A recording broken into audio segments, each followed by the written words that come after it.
몇 해 전, 그녀는 어느 산책길에 우연히 남자의 무덤을 처음 보았다. 그리고 곧 무덤의 주인이 광주에서 군인들에게 희생당한 청년이라는 사실을 알게 되었다. 시골길이 그렇지만 그녀의 산책은 어쩌면 무덤과 무덤 사이를 지나다니는 길이었다. 아무런 관계가 없고 사연도 모르는 무덤은 그저 두엄더미나 집가리 같은 시골 전경에 지나지 않았다.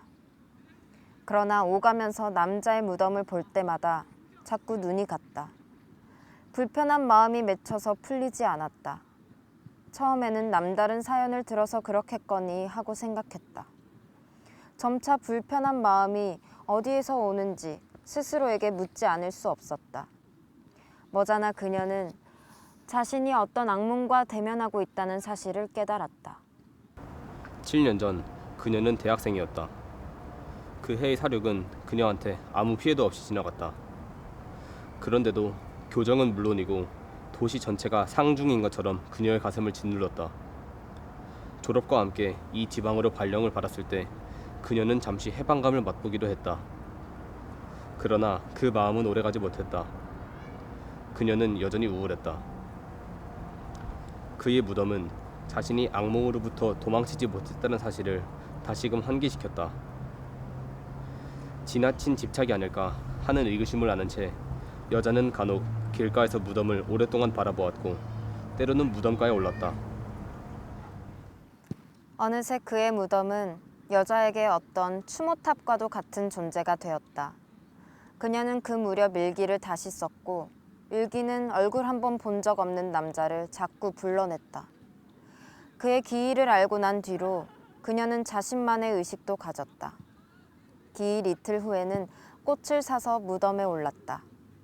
5해 동안 기일에 눈이 내리기는 올해가 처음이었다. 그녀는 공양주 보살에게 남자가 왜 망월동에 묻히지 않았는지 물었다. 공양주는 남편의 폭력을 피해 6살 난 딸과 함께 암자의 몸을 의탁한 젊은 여자였다. 총상으로 병원에서 이틀을 누워 지내다가 죽었다지. 그래서 그냥 선산 근처에다가 둔 모양이야. 교사들 사이에서 들은 말로는 지방 유지인 오 의원이 유족들에게 망월동행을 만류했다는 소리도 있었다. 불가사의한 일은 저번 파혼을 주장한 당사자가 오 의원 집이라는 사실이었다. 홀렛날을 잡고 나서 그 집 부인이 시름시름 앓았고 중매로 나선 점쟁이가 이르기를 신랑에게 여자가 있어서 딸의 영가가 동티를 낸 거라고 하였다. 파혼을 한 당사자 집안에서 그것도 신분의 입장이라면 그 책임을 곧이곧대로 전했을 리는 없을 것이다. 애초부터 서로 흠 많은 영가들이었다. 하나는 군인들이 쏜 총상으로 죽고 하나는 실연으로 18배 약물을 마셨다. 비슷한 처지끼리 맺어주자고 해서 일이 추진되었겠지만 오 의원 집은 비록 제 딸이 입에 담기 힘든 사연으로 세상을 버렸어도 그런 남자와 짝을 지어주기는 찜찜했을 것이다.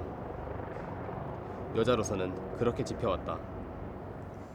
정작 여자가 충격을 받는 말은 죽은 남자에게 여자가 있다는 소리였다. 그녀는 마치 자신의 존재를 들킨 것만 같았다. 죽기 전에 사귀던 여자가 있었던 모양이죠.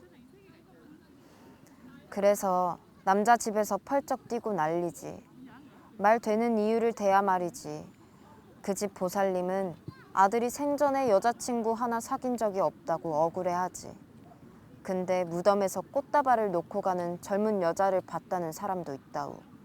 그런 혼사라는 게 산 사람들 장난집 같아 보여도 이번에 보니 우리네 혼사보다 더 까탈스럽더라고.